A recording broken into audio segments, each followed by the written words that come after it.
Hello po mga dude, mga ka-high vibes, bumabalik bago at mga cross-watchers. Bago po tayo magsimula, reminder lang po, tarot readings are guidance, hindi po absolute. Wala po akong script, wala din po akong intentions na guluhin ang peace ninyo. I-trigger po kayo, kaya po sirain ang relationships ninyo. Please use your discernment and intuition po. Remember, hindi ka late, laging on time ang mensahe ng Divine Universe. Kahit kailan mo mapanood ang reading na ito, it's meant for you right now. Kung ready ka na, let's see ano ang mensahe sa'yo today. Hi Leo, kumusta po? Ano po ang dapat po ninyong marinig? Anong dapat malaman? Wow! Wow! Abundance. Napaka-powerful na mensahe na ito na maaaring matagal mo nang hinihintay itong abundance mo. Yes, ngayon na positive mindset dapat. At gratitude, napakaganda po. At ito po yung pinaka-importante sa manifestation po ninyo, lalo na kung gusto po ninyo maging abundant, yumaman, maging millionaire. Yan po, gratitude. Lagi kang mapagpasalamat.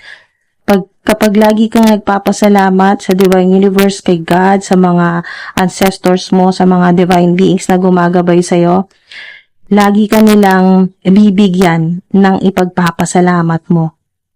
Kasi lagi ka nagpapasalamat. So, napakaganda ng bumungad sa inyo. Bless lahat ng gagawin po ninyo, lahat ng iisipin, lahat ng pupuntahan po ninyo, blessed. Kung lahat ng hahawakan po ninyo magiging prosperous o magiging abundant, yan po. Lahat ng hahawakan po ninyo o sasabihin, basta lahat po. Lahat ng gagawin mo, kahit ultimong iisipin mo ay magiging abundant. So, dito po sa cassette, yung outdated thinking po ninyo, magbabago na yan po. Lahat ng mga gumugulo sa isip mo, matatanggal na yan. Dahil nga sa kapag abundant ka, hindi ka na makapag-isip ng negatibo kasi sobra-sobra yung natatanggap mo mula sa Divine Universe. Kaya, mga dude, napakaganda ng mensahe sa inyo. May magbabago sa kung paano mo tingnan ang buhay. Napakaganda nitong mensahe na to dito sa cassette, outdated thinking. Maaari din pong literal na meron kayong lumang cassette at hindi mo talaga maitapon-tapon. Hindi nyo pa po maitapon-tapon kasi nga talagang mahal na mahal niya talaga yung may-ari po ng cassette. Okay. Pero isa din ito sa makakatulong po sa inyo na matutong mag-let go. Advice po sa inyo ng mga ancestors nyo dito ay matutunan mo na sana i-let go ito. Sa ilan, hindi lang naman po ito, hindi limitado sa cassette. Maari din po na meron kayong mga bagay talaga na nakailang lipat na po kayo ng bahay or matagal na ilang dekada na may luma ka na gamit na hanggang ngayon hindi mo pa rin kayang itapon, hindi mo pa kayang i-let go. Or kung hindi pa naman talaga sirang-sira, ay hindi mo kayang i-donate o hindi mo kayang ipamigay. Mas maganda na ipamigay po ninyo kung pwede pang magamit o kaya ay i-dispatcha pag sobrang luma na. Mga dude. Kahit nandoon lahat na magagandang memories, ang sinasabi dito ng mga ancestors po ninyo, kung gusto mong maka-attract ng abundance sa buhay mo, kailangan matutunan mo to na i-let go kung ano man yung luma sa buhay mo.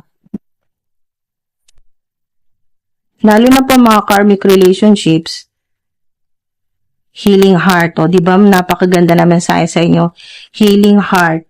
Kasi ang ilan po sa inyo ay maaaring matagal na or kamakailan lang, talagang may heartbreak, yan po.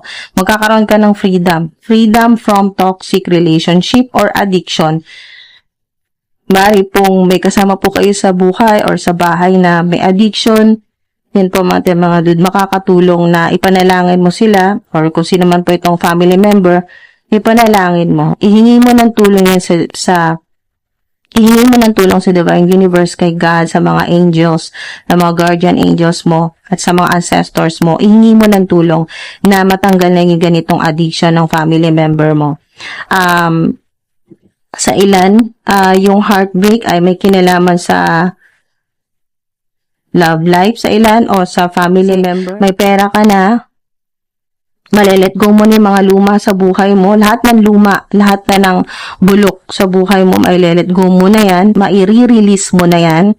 Kasi yan yung i-recycle ng Divine Universe para bumalik sa'yo na maging abundance o prosperity o swerte sa buhay mo na lalo na po sa career po ninyo kasi pera po ito, no? Pera yan.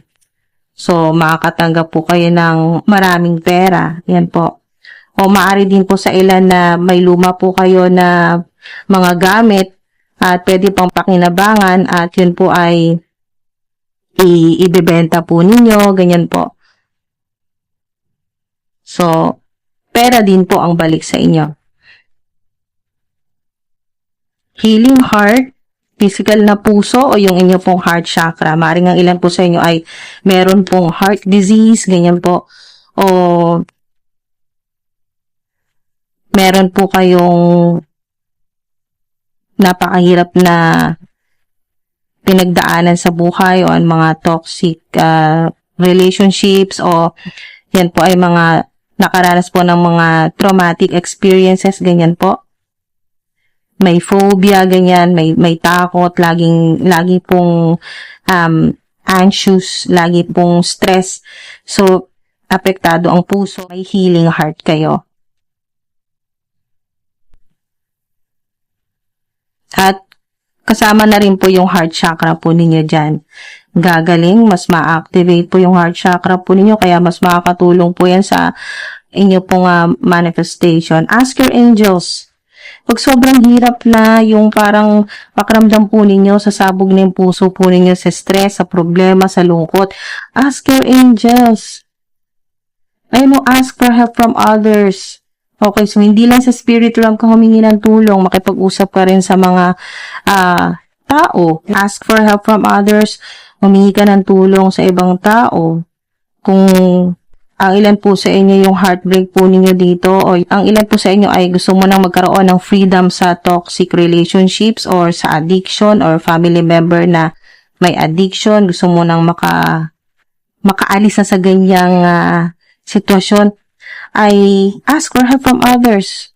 Yan po. Kailangan may makausap ka talaga bukod sa mga angels, bukod sa mga guardian angels, sa mga ancestors mo. Kasi gagabayan ka ng mga Holy Spirit, ganyan po, gabayan ka ng mga divine beings, ng mga guardian angels mo, ng mga ancestors mo, lalo-lalo na po ni God, ng Divine Universe. Gagabayan ka paano ka makakaalis sa ganitong or magkakaroon ng freedom dito sa toxic relationships o sa family member o sa romantic partner na may addiction. Gagabayan ka kung kanino ka dapat pumunta, sino dapat kausapin, kanino ka dapat humingi ng tulong, ask for help from others, or sa pera. Lalo na po yung problemado po, ang ilan po sa inyo sa pera or marami na po talaga kayong loan or utang, ganyan po. So, kailangan una maging positive po yung inyong pong mindset at huwag po kayong pangunahan ng ego o ng pride po ninyo. Humingi po kayo ng tulong, makipag-usap po kayo. Kailangan talaga meron kang kausapin kasi meron yung abundance dyan. At doble po yung abundance po ninyo. Yan o, abundance. Diba? Doble yung hindi lang ito swerte, napaka-blessed po ninyo kasi ngayon lang ito nangyari na sa magkaibang cards ay parehong abundance ang lumabas. Napaka-significant, synchronize talaga. Sign ito na yung vibration, yung frequency po ninyo napakataas, kaya kayo po ay match na match sa frequency ng Divine Universe ay abundance. So, napakaganda nito mga dude. Excited na ako para sa pag-receive po ninyo ng abundance o prosperity po ninyo. Napakaganda niyan, mga dude. Dobleng abundance. Thank you po mga dude for spending time here. Always remember po mga fam, mga ateng, mga dude, mga ka-high vibes. Abundance comes in many forms. Hindi lang pera lagi.